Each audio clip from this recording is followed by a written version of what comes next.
বিপুল পরিমাণ অস্ত্র উদ্ধার করেছে সেনাবাহিনী এবং এখানে কিন্তু দেখতে পাচ্ছেন টেবিল ভর্তি কিন্তু এই অস্ত্রগুলো কিন্তু রাখা হয়েছে, তবুও কিন্তু জায়গা হচ্ছে না।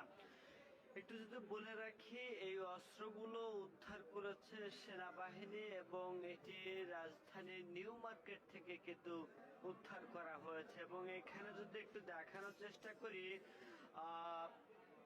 দেশি বিদেশি সব ধরনের অস্ত্র কিন্তু এখানে রয়েছে। এবং যদি একটু জুম করে দেখানোর চেষ্টা করে দেখতে পাবেন যে বিভিন্ন ধরনের বিভিন্ন আইটেমের এই অস্ত্রগুলো কিন্তু উদ্ধার করা হয়েছে। এবং একটু বলে রাখি যে এই অস্ত্র দিয়েই কিন্তু রাজধানীতে যে ছিনতাই বলা হয়, রাস্তা রাতভর যে ছিনতাইগুলো হয়, সেই ছিনতাইগুলো কিন্তু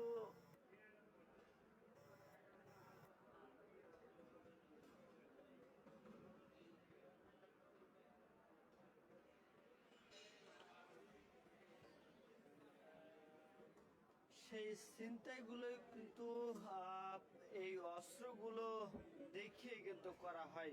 দর্শক, আপনারা দেখছেন কালের কণ্ঠ, সাথে রয়েছে আমি আব্দুল হামিদ।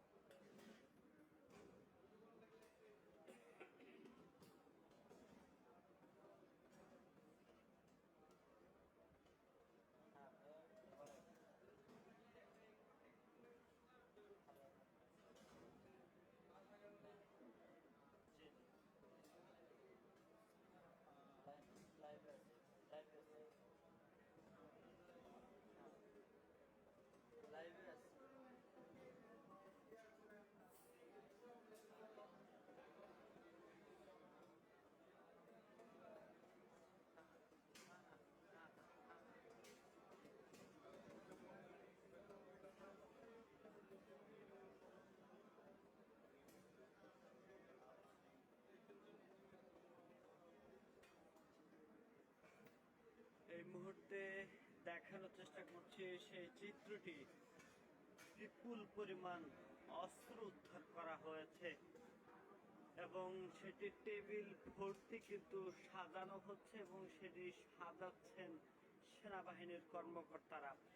একটু যদি বলে রাখি যে বিভিন্ন ধরনের কিন্তু এই এখানে কিন্তু অস্ত্র রয়েছে এবং একে একে যদি দেখানোর চেষ্টা করি যে কি কি ধরনের এবং কি কি স্টাইলের এই অস্ত্রগুলো রয়েছে, সেটি যদি একটু দেখানোর চেষ্টা করি, মূলত এই অস্ত্রগুলো দিয়েই কিন্তু রাজধানীতে ছিনতাই থেকে শুরু করে যত ধরনের অপরাধ কর্মকাণ্ড ছিল সেগুলো কিন্তু করে গিয়েছে অপরাধের চক্ররা।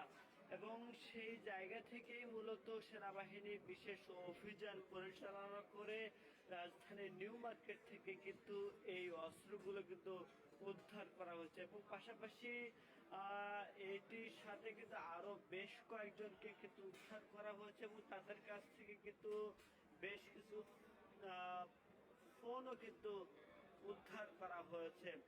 এবং এই মুঠোফোন এবং বিপুল পরিমাণ অস্ত্র সহ বেশ কয়েকজনকে কিন্তু আটক করা হয়েছে। কিছুক্ষণ পরেই কিন্তু সেনাবাহিনীর পক্ষ থেকে আসলে জানানো হবে কি পরিমাণ অস্ত্র উদ্ধার করা হয়েছে, কতগুলো অস্ত্র উদ্ধার করা হয়েছে এবং কতজনকে আটক করা হয়েছে, সেই কথাও কিন্তু তারা জানাবেন।